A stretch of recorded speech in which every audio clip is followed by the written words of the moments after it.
Marlon Brando made bank for The Godfather, but not because of his salary. Marlon Brando was certainly a complicated man, an activist and icon, yet also stubborn, arrogant, and a brilliant actor. He commanded the screen with his roles in films such as On the Waterfront and Apocalypse Now, with The Godfather arguably being considered his greatest performance. His presence on screen made him an imperious figure as Vito Corleone. From the first moment, we saw him silently sitting in his office, listening to The Undertaker, Bonacera, Salvador Corsido, explain his desire for revenge on Vito's daughter's wedding day. Because of this brilliance, Brando often commanded high salaries and was, financially, the top dog on set during his career. Yet with this gift came the attitude and arrogance. So much so that, by the time of The Godfather, Brando was almost passed over by Paramount Pictures.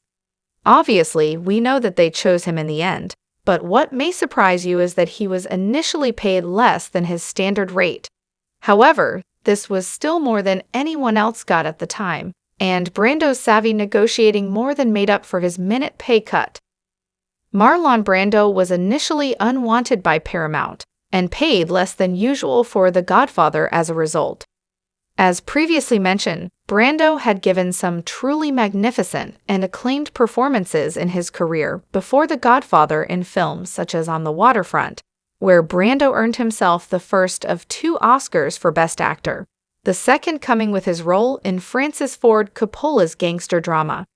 Because of this, the actor was paid huge sums during the 1960s, making over $1 million for 1962's historical peace mutiny on the Bounty, as reported via Guinness World Records, which made him the first actor to break the $1 million threshold, worth roughly $10.4 million when using an inflation calculator.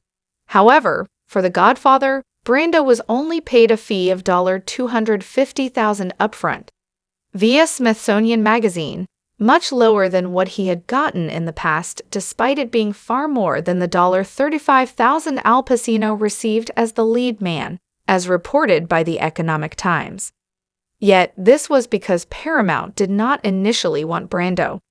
Although he is celebrated now, at the time The Godfather was being cast, Brando had developed a reputation and was known as difficult to work with.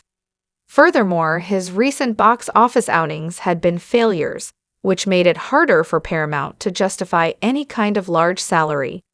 Even getting him to be considered was difficult for Francis Ford Coppola and Mario Puzo, author of the original novel, who were desperate to cast him and had to force the studio to watch an impromptu screen test of Brando's to get him the part.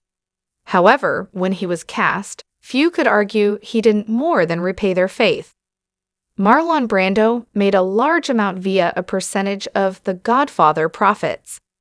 Whilst the upfront amount would not have been what Brando was hoping for, smart negotiating meant that, in the long run, the actor was more than fairly compensated. As reported by the New York Times, Brando received a percentage of the profits, netting him an additional $1.6 million from the $160 million The Godfather earned. Similar deals like this have been made in the past and show how an actor's contract can make them far more money after the film has been released than before, with another example being Alec Guinness for Star Wars, who was only paid $150,000 in 1976. But a 2.25% cut of the profits meant he earned $95 million by his death in 2000 via The Hollywood Reporter.